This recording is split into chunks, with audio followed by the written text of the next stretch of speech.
Siamo costretti a intervenire in un'ottica di prudenza e massima precauzione per attuare ulteriori misure e perseguire una più stringente strategia contenitiva e mitigativa del contagio.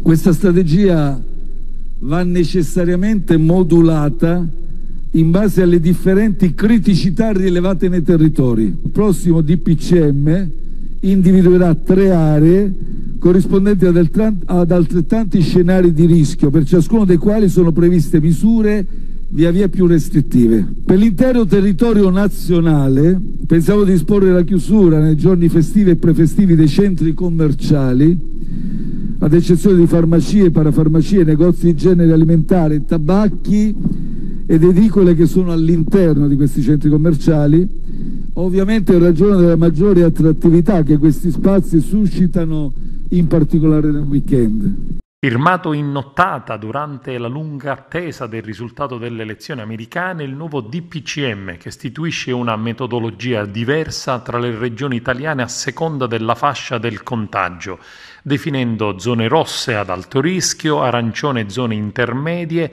e verdi più sicure, per individuare meglio le regioni italiane.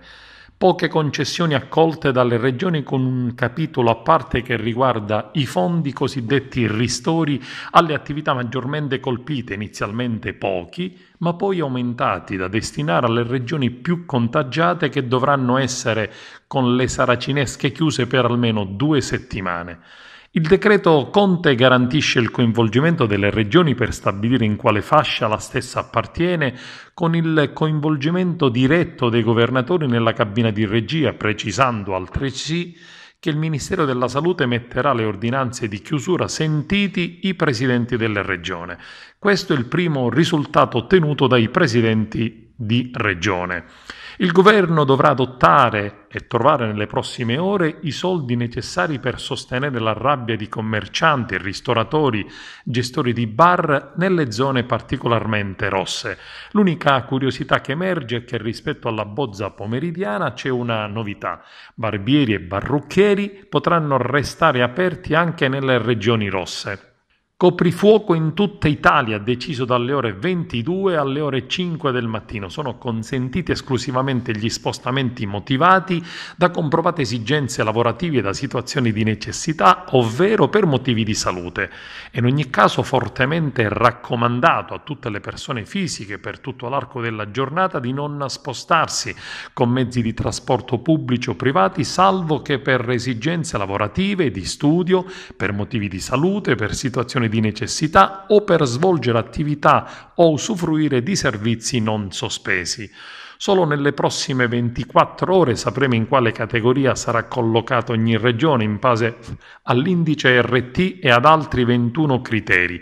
Una classificazione destinata a suscitare polemiche, come già si è capito dallo scontro avuto ieri sera tra governo e presidenti di regione. La Sicilia dovrebbe essere zona verde, con regole meno rigide ma comunque più restrittive rispetto al decreto dello scorso 24 ottobre. Il coprifuoco scatta alle ore 22. Da quel momento e fino alle 5 del mattino è vietato uscire di casa, salvo motivi di salute e di lavoro. Alle scuole superiori ci sarà la didattica a distanza al 100%, nel trasporto pubblico è prevista una capienza dimezzata, 50% su bus, metro e treni regionali. I centri commerciali sono chiusi nel weekend e nei giorni festivi. Si fermano anche i musei, le mostre, le sale bingo, bloccate le crociere.